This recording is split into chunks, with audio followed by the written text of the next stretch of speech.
Добрый день, уважаемые жители Илишевского района. Сегодня у нас четверг, 25 марта, и мы по традиции в администрации района проводим брифинг по вопросам профилактики коронавирусной инфекции.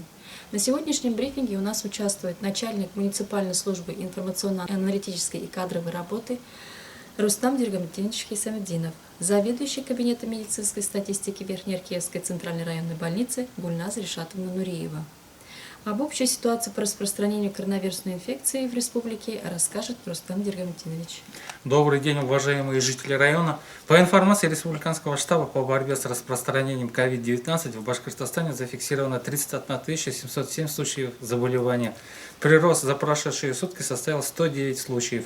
На сегодняшний день в стационарах республики лечение получило 286 человек, из них в тяжелом состоянии 29, подключенных к аппарату ИВЛ 7.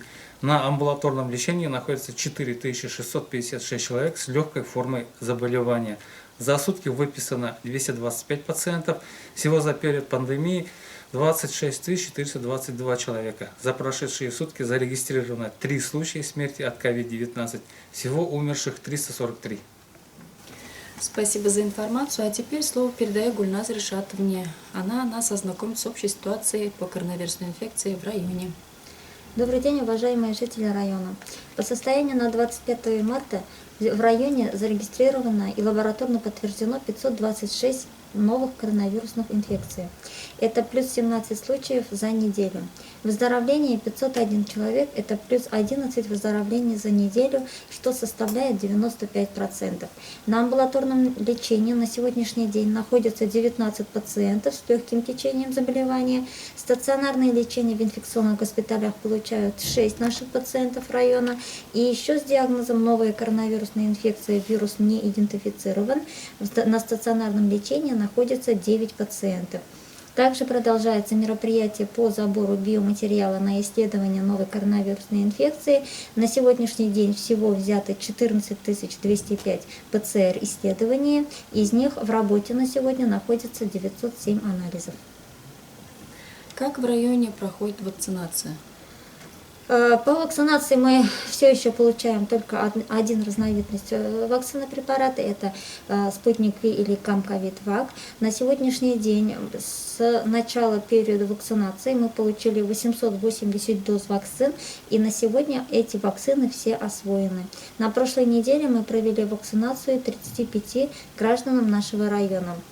В том числе из всех вакцинированных медицинских работников 161 человек, работники образования 20, работники социальных учреждений 49, культуры 19, вахтовики 55, старше 60 лет 78 пациентов.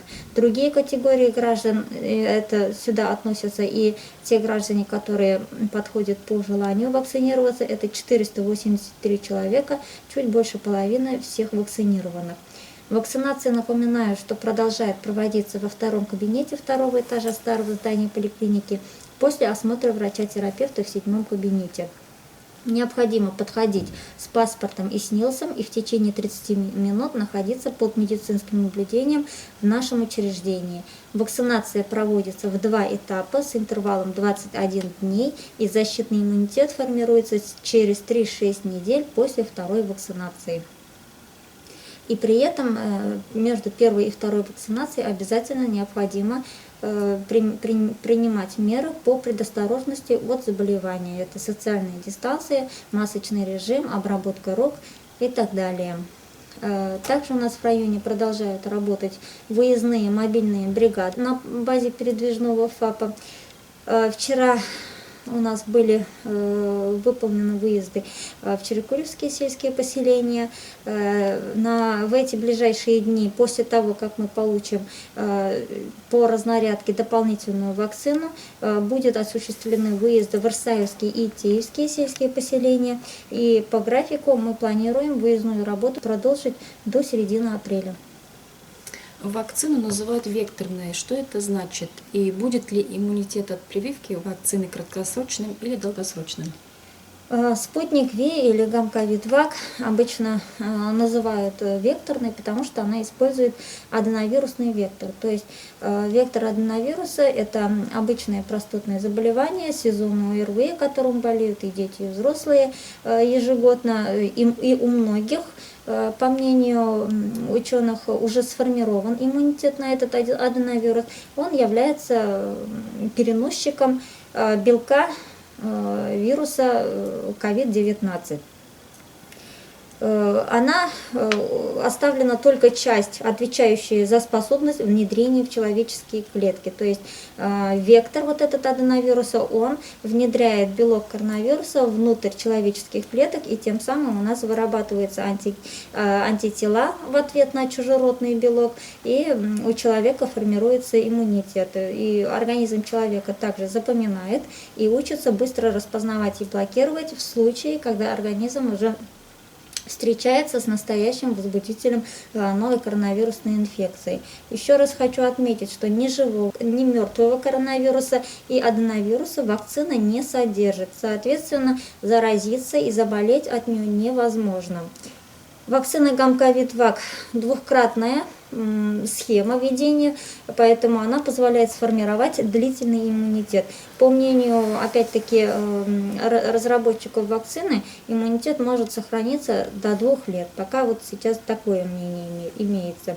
И уровень антител после вакцинации от иммунного ответа организма к вакцине после перенесенной инфекции, также COVID-19, антитела могут сохраняться от 3 до 6 месяцев, поэтому очень часто задают вопрос: мы перенесли коронавирусную инфекцию, стоит ли нам вакцинироваться?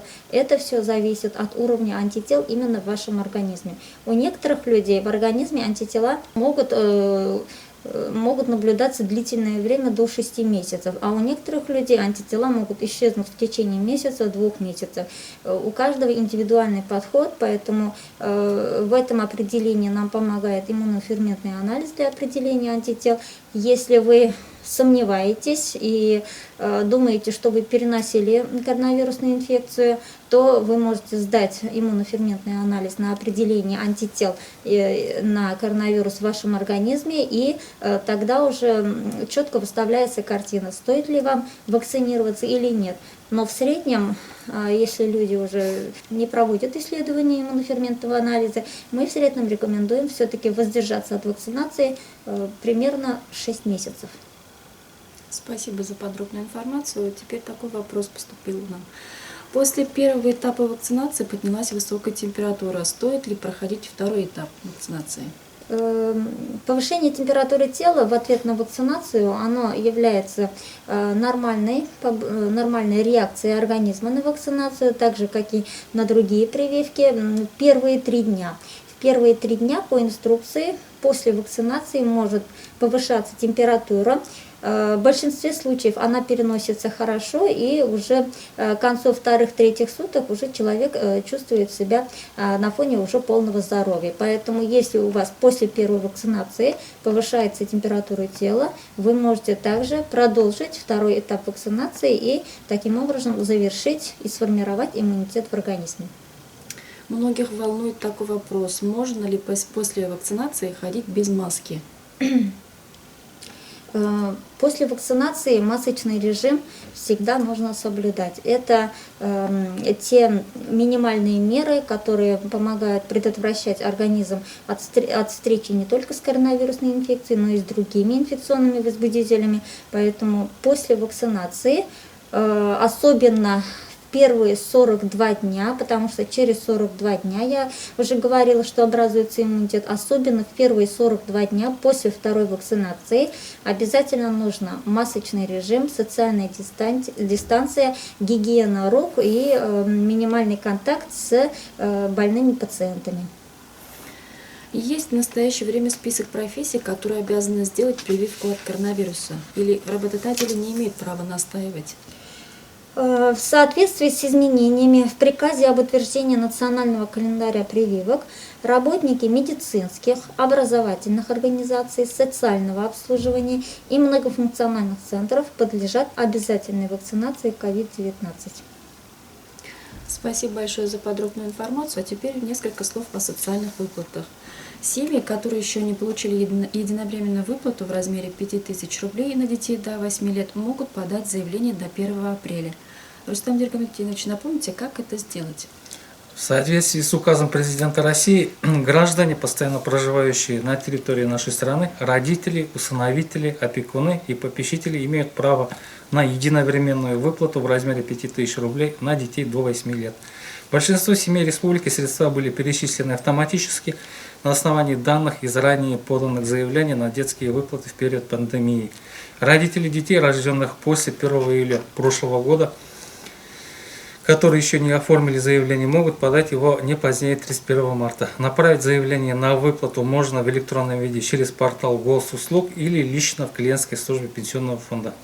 В заявлении указываются данные свидетельства о рождении и СНИЛС каждого ребенка, а также реквизиты счета в банке, куда будут перечислены деньги.